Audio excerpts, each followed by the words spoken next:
Greetings, and welcome to the residence of evil. A most warm welcome. Beggy Beg here with something special in regard to Resident Evil 4 Remake.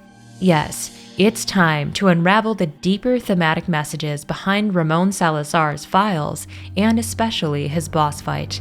Ramon's story, from his troubled adolescent development to his propensity for inflicting pain upon others, is my pick for the single most layered and cohesive villain backstory that RE4 Remake has to offer. And it all revolves around one word: Bulgarcito. What could it possibly mean? You may recognize this word from the memo of the Salazar housekeeper, in which he describes an incident during Ramon's childhood. A servant once ridiculed him, uttering the word Bulgarcito behind Ramon's back, to which he responded by corroding away her face with a nasty splash of acid. This word roughly translates to little thumb, and alludes to the Spanish variant of the popular English folktale, Tom Thumb. In both cases, the storied character is a dwarf, but a dauntless one who refuses to be bound by his limited stature. Instead, his courage and his cunning evoke awe and wonder in all those around him, carrying him through countless adventures, which often entail being devoured by the jaws of some monster, and successfully bursting free from those jaws after outsmarting the beast. Interesting. Simply put, Bulgarcito is a hero. But he's a hero that Ramon could never allow himself to become. From his early years and into adulthood, Ramon would grow deeply resentful with his own short stature and the vague illness that befell him early on.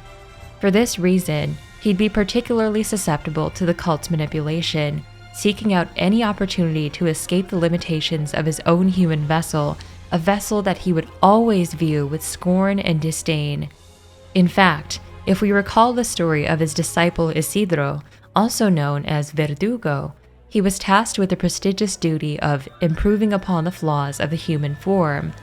Now, while this task largely encapsulates the goals of Los Illuminados as a whole, it proves especially crucial to understanding the man who ordered it, Ramon himself. This illustrates how Ramon came to belittle the human form, especially his own, viewing it as subordinate to those of arthropods, specifically las plagas, which is a rhetoric central to the later verses in the Book of Illuminados. Festering with such rampant self-hatred, it's no wonder that Sadler, or, as chronicled by the Salazar family chronology, the devil, was successful in tempting Ramon with promises of surpassing his body's limits. But Ramon's intransigent feelings of inadequacy, of inferiority, would continue to torment him after his plaga transformation.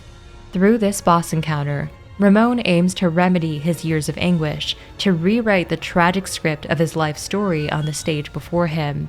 And what play is being performed by Ramon, the playwright? I haven't said the cast of this play. For you, oh yes, you shall play the role of my Bulgarcito. Don't you think? Bulgarcito. There it is again. He designates the role of Bulgarcito, the tiny child, to Leon, whose size is now dwarfed by the hulking demon that Ramon has become. The size differential has been reversed. You're simply precious. You're a small man. The script has been flipped. But has it really? Every insult that Ramon barks at Leon is just a sorry reflection, a pitiful projection of the agonies echoing through Ramon's mind since his childhood. When Ramon bellows, You tiny, sickly half-wit. it's nothing but a mirror of his own self-hatred, and the line, You should never have been born, you demon child. is much the same. Considering Ramon's hatred for his father Diego, and the likeness of his father that haunts him through Leon, this line may have actually been uttered by at least one of his own parents. You share a manner of resemblance with my papa. He was a foolish, incapable man who contented himself with the adoration of worms. Ah, damn it! Damn it! His likeness is uncanny. He makes me want to strangle the life out of you. From another perspective, though, It's curious that the Salazar family chronology asserts that Ramon's illness should have taken him, which is a rather equivocal statement. Was this merely written out of spite, and effectively synonymous with saying that Ramon never should have been born? Or is it implying that his ailment should and would have killed him had it not been for las plagas? If the latter is true, the opportunity to circumvent death would be yet another powerful motivator for Ramon to transcend his body, quite akin to Alex Wesker's motivation to transfer her consciousness in Revelations 2, through which she liberate herself from her own illness-ridden vessel. Maybe you can offer theories on that one. Let us know. Anyway, let's turn our attention back to the boss fight and the plaga-ridden behemoth that Ramon has become. Is this hideous beast really the exalted vessel he'd always dreamed of inhabiting? Gargantuan and terrifying, rather than tiny and frail? Taking into account his dialogue, as we've established, no, it's not. It's an attempt at eradicating his adolescent traumas, and tragically, not a very successful one. It seems no vessel would ever prove grand enough, imposing enough, to truly satiate Ramon, to really alleviate his woes. When he cries these words, it's clear that his past paranoias induced by the stares of other people who couldn't contain their fascination with his atypical stature and sickly body, have begun bleeding back into his present.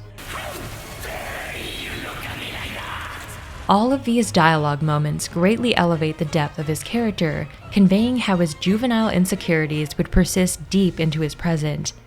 But beyond all of this, if we look back to the story of Bulgarcito itself, there are even more details that heighten the thematic messages of Ramon's dialogue and boss design.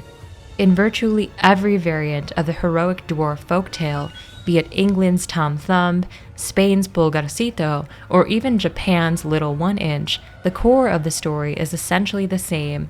The dwarf is swallowed up by the jaws of some beast, be it a wolf in Bulgarcito, a giant in Tom Thumb, or an oni, or demon, in Little One-Inch.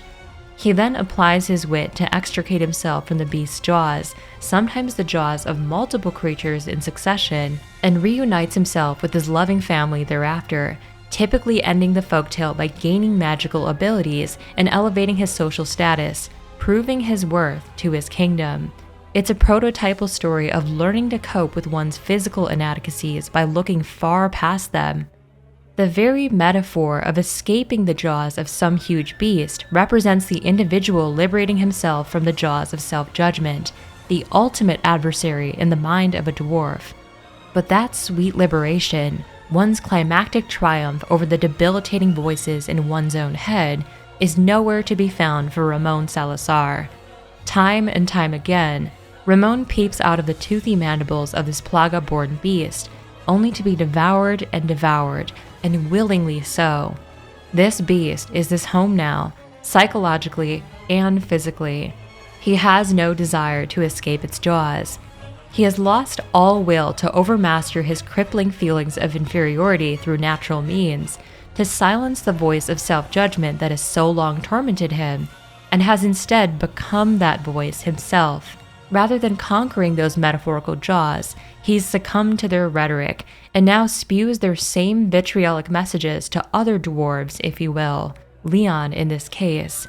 In this tale, like no other of its type, the dwarf has become one with the giant, the wolf, the oni that devours other dwarves.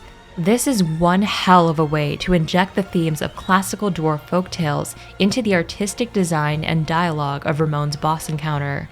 What's your favorite aspect of Ramon Salazar's story? Let us know in the comments. Thanks for watching. I'll see you again soon, I'm sure.